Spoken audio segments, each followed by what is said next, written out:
रास्ते पर पड़े तो ज्यादातर अपना फायदा करोगे, अगर गलत रास्ते पर पड़े तो सजा भुगतोगे, मगर दूसरों का कुछ बहुत नुकसान न होगा। लेकिन चाहे तुम धन दौलत की फिक्र में ही लग जाओ, कम से कम काशी विद्यापीठ के स्नातक होकर तुम कभी अपने राष्ट्र की राह में रोड़ा न बनो। अपनी सफलता के लिए बहुतेरे लोग राष्ट्र का अहित करने से भी नहीं चूकते। तुम इसका ध्यान रखना कि सफलता के लिए यह जरूरी नहीं है कि अपने कर्तव्यों को त्याग कर और अपनी सारी बड़ी इच्छाओं को पैरों तले रौंद कर ही उस तक पहुंचा जाए। जो अपने स्वार्थ के लिए इतना अंधा हो जाए कि अपने देश और अपने राष्ट्र को हानि पहुंचाने से भी न चूके, वह आदमी नहीं, जानवर।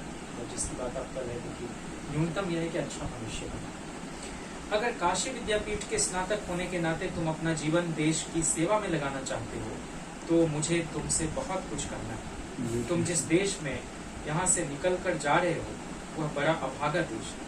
वह गुलामों का देश है, अनपढ़ों का देश है, अन्याय का देश है, कठोरताओं का देश है, क्रूर परंपराओं का देश है, अविवेकी पुजारियों का देश है, भाई भाई में नफरत का देश है, बीमारियों का देश है, सस्ती मौत का देश है, गरीबी और अंधेरे का देश है, भूख और मुसीबत का देश है, यानी बड़ा कमबख्त देश है। लेकिन क्या कीजिए, तुम्हारा और हमारा देश है, इसी में जीना है और इसी में मरना है।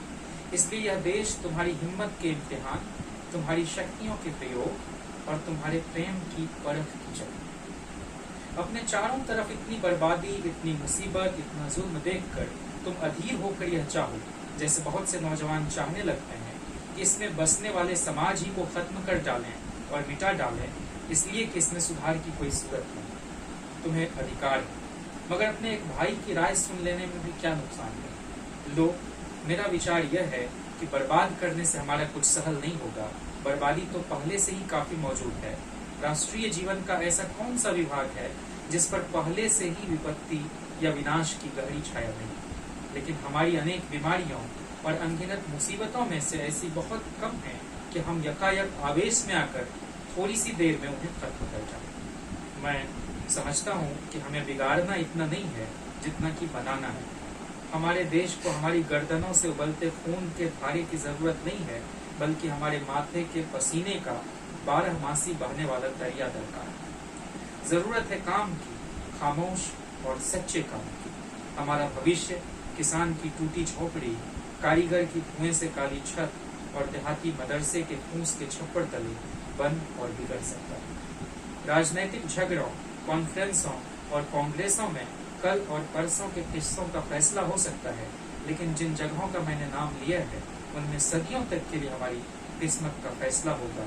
और इन जगहों का काम धीरज चाहता है और संयम। इसमें थकान भी ज्यादा है और कदर भी कम होती है, जल्दी नतीजा भी नहीं निकलता। हाँ, कोई देर तक धीरज रख सके तो जरूर फल बिछा देता है। प्यारे विद्यार्थियों, इस नए हिंदुस्तान के बनाने के काम में तुमसे जहाँ तक बन पड़े हाथ बटाना, मगर याद रहे कि अगर स्वभाव में आतुरता है तो तुम इस काम को अच्छी तरह नहीं कर सकते। इस काम में बड़ी देर लगती है। अगर तबीयत में जल्दबाजी है तो भी तुम काम बिगाड़ दोगे, क्योंकि यह बड़ा पित्ता मारने का काम है। अगर जोश में बहुत सा काम करने की आदत है और उसके बाद ढीले पड़ जाते हो तो भी शायद यह कठिन काम तुमसे न बन पड़ेगा। इसलिए इसमें बहुत समय तक बराबर एक सी मेहनत और लगन चाहिए। अगर असफलता से निराश हो जाते हो तो इस काम को न छोड़ना, क्योंकि इसमें असफलताएं जरूरी हैं, बड़ी असफलताएं और पग पग पर असफलताएं।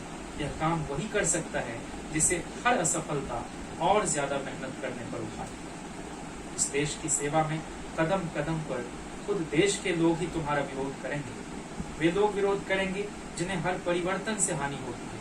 वे जो इस वक्त चैन से हैं और डरते हैं कि शायद परिस्थितियां बदलें तो वे इस तरह दूसरों की मेहनत के फलों से अपनी झोलियां न भर पाएंगे। लेकिन याद रखो, ये सब थक जाने वाले हैं। इन सब का दम फूल जाएगा। तुम ताजा दम हो, जवान हो। तुम्हारे मन में अगर संशय होगा और आत्मविश्वास का अभाव होगा तो इस काम में बड़ी कठिनाइयां सामने आएंगी, क्योंकि संशय से वह शक्ति पैदा नहीं होती जो इस कठिन काम के लिए अपेक्षित है। गंदे हाथ और मैले मन लेकर भी तुम इस काम को पूरा न कर सकोगे, क्योंकि एक बड़ा पवित्र काम है।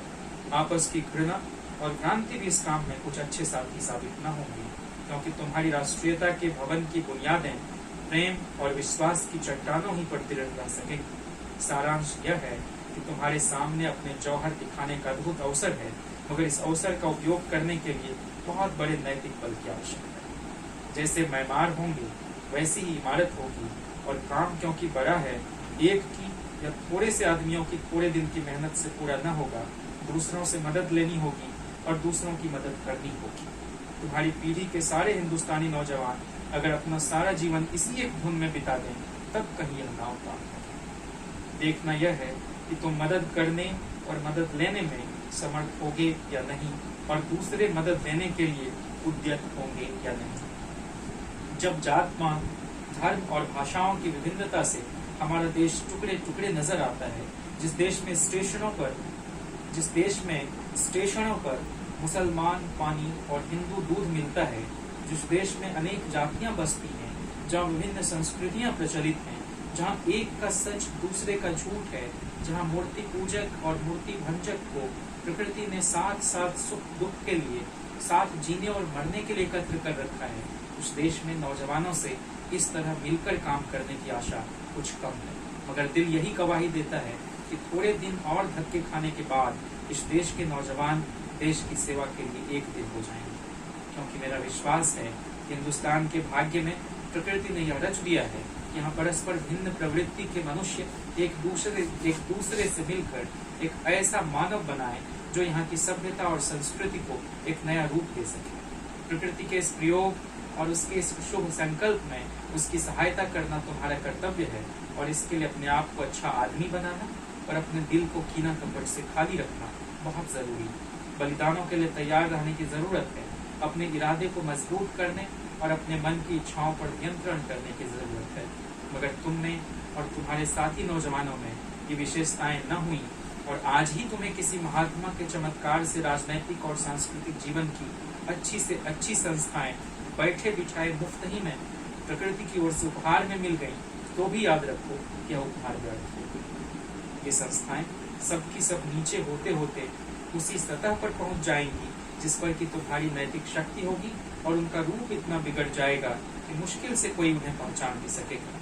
राष्ट्र अपनी संस्थाओं को और स्वयं अपनी स्थिति को उसी स्तर पर बनाए रख सकता है जिस पर वह स्वयं उन्हें अपनी क्षमता से पहुंचाने में समर्थ हो। इसलिए हिंदुस्तान का गौरव तुम्हारी इन विशेषताओं पर ही निर्भर है। अपनी सारी निजी शक्तियों का विकास करके एक ऐसा नैतिक व्यक्तित्व बनाओ जिसे जब भारत माता के सम्मुख अर्पित करने जाओ तो उन्हें लज्जित न होना पड़े, और वह गदगद होकर उसे स्वीकार कर ले। सेवा की राह में जिसकी चर्चा कर रहा हूँ सचमुच बड़ी ही कठिनाइयां हैं, इसलिए ऐसे क्षण भी आएंगे कि तुम थक कर शिथिल हो जाओगे, बेदम से हो जाओगे, और तुम्हारे मन में संदेह भी पैदा होने लगेगा, यह जो कुछ किया सब बेकार तो न था। उस समय भौतिक और संभावित, मादी और इम्कानी रूप से स्वतंत्र भारत माता के उस चित्र का ध्यान करना जो तुम्हारे हृदय पट पर अंकित हो, यानी उस देश के चित्र का ध्यान जिसमें सत्य का शासन होगा, जिसमें सबके साथ न्याय होगा, जहाँ अमीर गरीब का भेदभाव न होगा, बल्कि सबको अपनी अपनी क्षमताओं को पूर्णतया विकसित करने का अवसर मिलेगा, जिसमें लोग एक दूसरे पर भरोसा करेंगे और एक दूसरे की मदद, जिसमें धर्म इस काम में न लाया जाएगा कि झूठी बातें मनवाए और स्वार्थों की आड़ बने, बल्कि वह जीवन को सुधारने और सार्थक बनाने का साधन होगा। उस चित्र पर दृष्टि डालोगे तुम्हारी थकन दूर हो जाएगी और तुम नए सिरे से अपने काम पर लग जाओगे। फिर भी अगर चारों तरफ कमीनापन और खुदगर्जी, मक्कारी और धोखेबाजी, गुलामी और गुलामी में संतोष देखो तो समझना कि अभी काम खत्म ही नहीं हुआ है, मोर्चा जीता नहीं गया है। इसलिए संघर्ष जारी रखना चाहिए, और जब तक वह वक्त आए जो सबको आना है और इस मैदान को छोड़ना पड़े, तो वह संतोष तुम्हारे लिए पर्याप्त होगा कि तुमने यथाशक्ति उस समाज को स्वतंत्र करने और अच्छा बनाने का प्रयत्न किया जिसने तुम्हें आदमी बनाया था। तुम चले जाओगे, तुम्हारे दूसरे काम को जारी रखेंगे, इसलिए कि यह काम कभी खत्म होने वाला काम नहीं। समाज की स्वतंत्रता और समाज की दृढ़ता ऐसी चीजें नहीं जो बस एक बार प्राप्त करनी चाहिए। ये चीजें उसी समाज को मिलती हैं और उसी के पास रहती हैं जिसके सबूत इन्हें नित्य नए रूप से प्राप्त कर सकें। बस अब विदा। तुम्हें तुम्हारी शिक्षा की उपाधि मुबारक हो। तुमसे बहुत सी आशाएं हैं, परमात्मा करे निराश नहीं। और मुझे जितनी बातें आज आपने कही एनएलएम के